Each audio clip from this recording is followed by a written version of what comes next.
Bharatiya Janata party Sangareddy జిల్లా కిసాన్ మోర్చా అధ్యక్షులు మల్లేపల్లి రాజేందర్ రెడ్డి ఆధ్వర్యంలో సంగారెడ్డి కలెక్టరేట్ కి వినతి పత్రం ఇవ్వడం జరిగింది.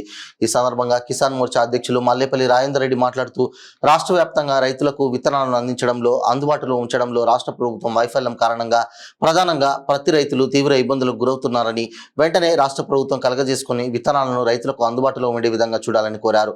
లేని ఎడల రైతుల పక్షాన కార్యాచరణకు పూనుకోవాల్సి వస్తుందని తెలియజేస్తున్నామన్నారు. ఈ కార్యక్రమంలో కిసాన్ మోర్చా జిల్లా ప్రధాన కార్యదర్శి రాజిరెడ్డి, జిల్లా నాయకులు మాణిక్ రెడ్డి, పట్టణ కిసాన్ మోర్చా అధ్యక్షులు లింగమూర్తి, బీజేపీ జిల్లా కార్యాలయ కార్యదర్శి దోమల విజయ్ కుమార్, బీజేపీ పట్టణ ఉపాధ్యక్షులు శివంగుల నాగరాజ్ పాల్గొన్నారు. ఈ పార్టీ ఆదేశాల మేరకు కిసాన్ మోర్చా రాష్ట్ర పార్టీ ఆదేశాల మేరకు సంగారెడ్డి జిల్లా కలెక్టర్ గారికి వినతిపత్రం ఇవ్వడం జరిగింది.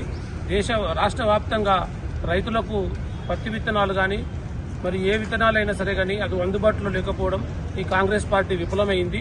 కాంగ్రెస్ పార్టీ విత్తనాలను రైతులకు అందుబాటులో ఉంచాలని కోరుకుంటూ, అలాగే ఇలా భారత ప్రభుత్వము అమలు చేసినట్టు ఫసల బీమా యోజన స్కీమును కూడా గత ప్రభుత్వం అమలు చేయలేదు. ఈ ప్రభుత్వం అన్న ఫసల బీమా యోజనను అమలు చేసి రైతులకు సానుకూలంగా ఉండాలని కోరుచున్నాము. అలాగే ఎలక్షన్లకు ముందు మన రేవంత్ రెడ్డి గారు రైతులకు 2 లక్షల రుణమాఫీ చేస్తామని చెప్పారు.